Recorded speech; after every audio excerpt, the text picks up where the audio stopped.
ஏனாதிநாத நாயனார். சோழ நாட்டின் ஒரு பகுதிதான் எய்னநல்லூர் என்ற ஊர்.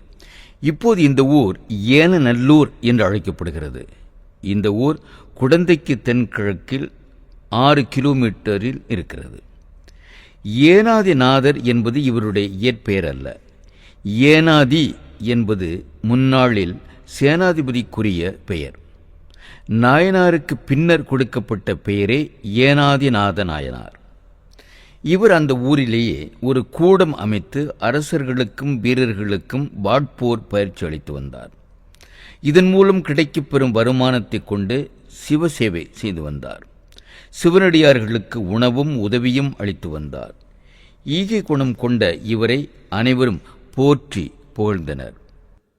எல்லாருக்கும் நன்மையே செய்யும் கருணை உள்ளம் படைத்தவர்களை பகைக்கும் புல்லர்களும் இருக்கவே செய்வார்கள்.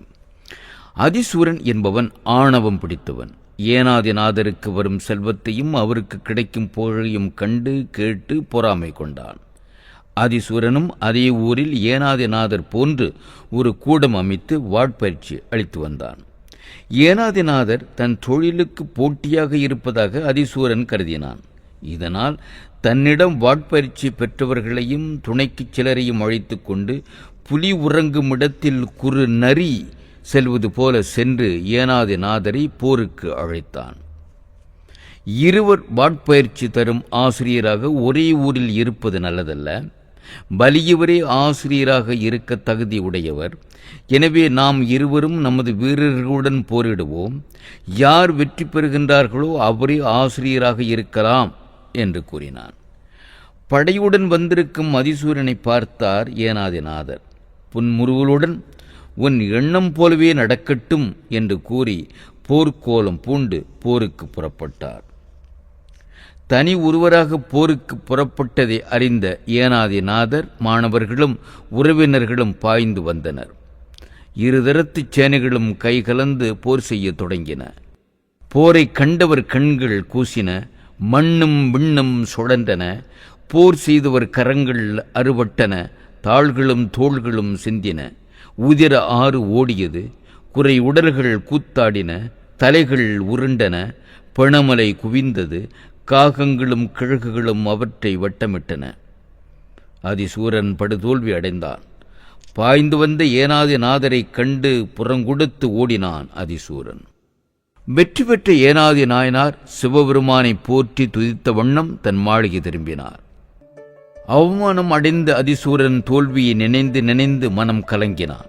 இரவு முழுமையும் அவனால் உறங்கவும் முடியவில்லை. ஏனாதியை நேரடி போரில் வெல்ல முடியாது என்பதை அறிந்த அதிசூரன் சிவனடியாரிடமும் திருநீற்றின் மேலும் ஏனாதிநாதர் கொண்டிருக்கும் பக்தியை கொண்டு வஞ்சனையாக நாதரை வீழ்த்த அதிசூரன் முடிவெடுத்தார். ஏனாதிநாத நாயரிடம் ஒருவனை அனுப்பி வைத்தான். அவன் சென்று ஏனாதிநாதரிடம், என் ஆசிரியர் அதிசூரன் இச்செய்தியை உங்களிடம் கூறச் சொன்னார். அதாவது நேற்றைய போரிலே வீரர்கள் பலர் மாண்டுவிட்டனர்.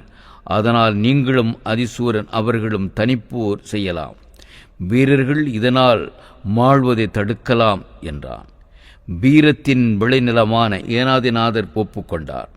எவரும் அறியாமல் தனி ஒருவராக போர் உடை அணிந்து அதிசூரன் குறித்த இடத்துக்குச் சென்றார்.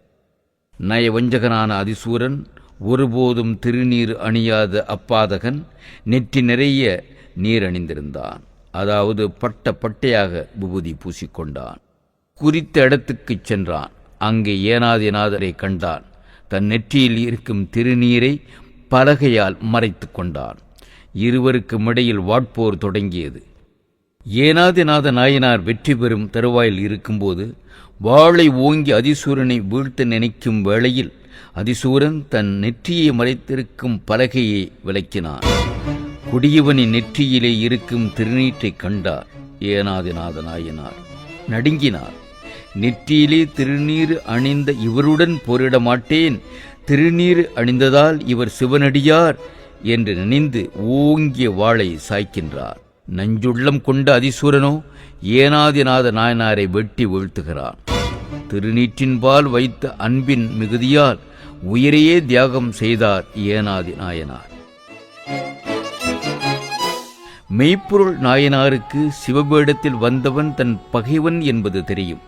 தெரிந்தும் தன் உயிரை கொடுத்தார். அதிசூரன் வேடமிட்டு வந்திருக்கிறான் என்று ஏனாதி நாயனாருக்கு தெரியும். தெரிந்திருந்தும் உயர் தியாகம் செய்தார். இவர்கள் உயிரையே பெரிதென்று மதியாதவர்கள், கொள்கைக்காக பக்திக்காக வாழ்ந்தவர்கள். ஏனாதிநாத நாயனாரை எம்பெருமான் சிவபெருமான் வந்து ஆட்கொள்கின்றார். திருச்சிற்றம்பலம்.